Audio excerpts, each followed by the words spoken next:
A community group in New Bedford is taking matters into their own hands to bring back a town activity. New Bedford-based Friends of Hazelwood is restoring what's known as a bowling green at Hazelwood Park. You can search everybody and they'll tell you, what's that? Unless you knew somebody that was involved. Rhode Islander Maurice LaFon explains one of the main issues with the decline of Bowling Green is that the younger generation didn't know what it was. He's traveled all over in an effort to play the sport that is no longer in his own backyard. And I traveled from here to New York, I traveled from here to California, Arizona, Florida, just to do this. The sport did not do a good job of recruiting youth to participate. It was mostly for older folks, and even then mostly men.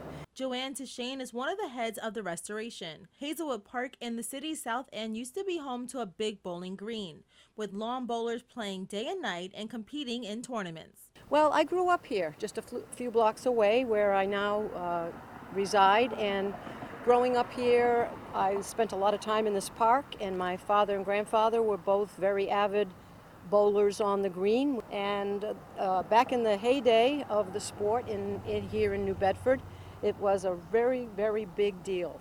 Families came out to support the bowlers. So she wanted to bring that history back to life. The sport came to New Bedford mostly with the English immigrants to the city that came here to work in the textile mills, and they brought the sport with them from their home country of England. Because of her personal connection, she started bringing kids out to play and realized this generation still loves it. So women and children really didn't have an opportunity to experience the sport, and now we are seeing huge interest because of my work with City Youth.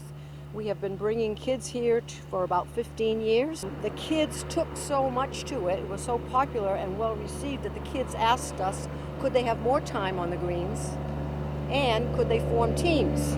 The restoration is being put together with the help of the city and from donations from public and private donors. Around $300,000 was raised for lighting, fencing, and security, as well as maintaining the historic nature of the property. The city said, yes, we'd like to support this project, and they have in a big way.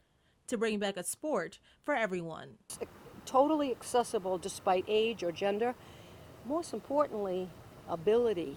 People of all abilities can play both these sports and do it together in a collegial way. We think that's big for the community. The new area is scheduled to break ground in the spring and open for tournaments in the summer or fall. I'm Courtney Carter, Eyewitness News.